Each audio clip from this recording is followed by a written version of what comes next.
ஜின்னுக்கு உருவம் இருக்கா சார்? நீங்க வழிபடுறத பத்திலாம் பேசுறீங்க. நான் பார்த்த வரைக்கும் பெருசா அதுடைய உருவப்படங்கள் நான் பார்த்தது கிடையாது.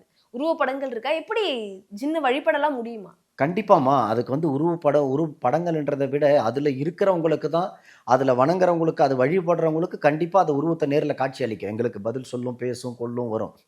இப்போ நீங்க கடவுள வணங்குறீங்க தானே? ஆமா. உங்க கடவுளுக்கு உருவம் இருக்குதா? இருக்கு சார். காட்ட முடியுமா? நீங்க சொன்ன மாரி தான் சார். நீங்க எப்படி ஆ பார்க்குறீங்களோ, அந்த மாதிரி அதேதான். இது வந்து மக்களுக்கு, நாங்க ம். படிக்கிற எங்களுக்கெல்லாம் அது கண்ணுக்கு தெரியும் ஜின்னு. ஓ. கத்துக்கிறேன்னு வரவங்களுக்கு கூட அத நான் உடனே காட்டுவேன். ஓ! சரிங்களா? அந்த மந்திரத்த படிக்கும்போதே அவங்க உடம்புல ஏறும். அதுக்காக இப்போ ஒரு வேலைக்காக வராங்க. அவங்களுக்கெல்லாம் ஜின் எடுத்து காட்டிட்டு இருக்க முடியாது. இப்போ நீங்க ஷூட்டுக்காக வரீங்க, உங்களுக்கு எடுத்து நான் காட்ட முடியாது. ஏன்னா ஏற்கனவே ஆல்ரெடி ஒரு ஷூட்ல காட்டியிருக்கிறேன். ஆ. ஜின்ன நேரடியா காட்டியிருக்கிறேன். காட்டி படாத அவஸ்தை நான் பட்டிருக்கிறேன். அந்த ஷூட்ல எல்லாருக்குமே தெரியாது. ம், ம், ம். புரியுதுங்களா? கல்லெடுத்து அடிச்சு எல்லாருமே ஓடி இருக்கிறோம். பல சிக்கல்கள் அனுபவிச்சிருக்கிறோம். இதே வந்து 1 வருஷத்துக்கு முன்னாடி இருக்கும். ம். எதார்த்தமா இந்த மாதிரி மீடியாவுல கேட்கவே தான், எங்க ஊர் காட்டுலயே தான் நான் காமிச்சேன் ஜின்ன.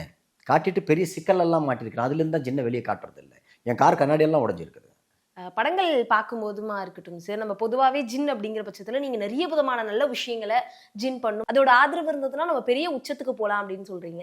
ஆனா அது கொஞ்சம் பயன்படுத்துற விஷயங்களையும் பண்ணும் அப்படிங்கிற ஒரு கூற்று இப்ப வரைக்குமே இருந்துகிட்டு தான் இருக்கு. இத எப்படி பார்க்குறீங்க சார்? கண்டிப்பாம்மா. பயம்ன்றது இப்போ நீங்க கூட ஒரு கடவுள வணங்குறீங்கன்னாக்கா, தவறு பண்ணீங்கன்னா என்ன பண்ணும்?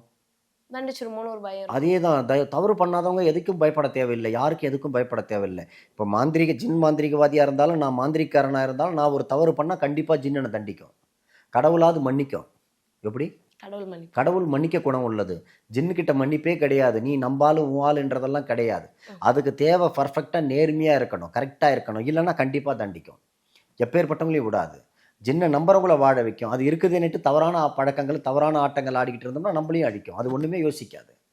எப்படி எங்கள மேல கொண்டுட்டு போதோ அதே வேகத்துல அது கொண்டாந்துரும் கீழ.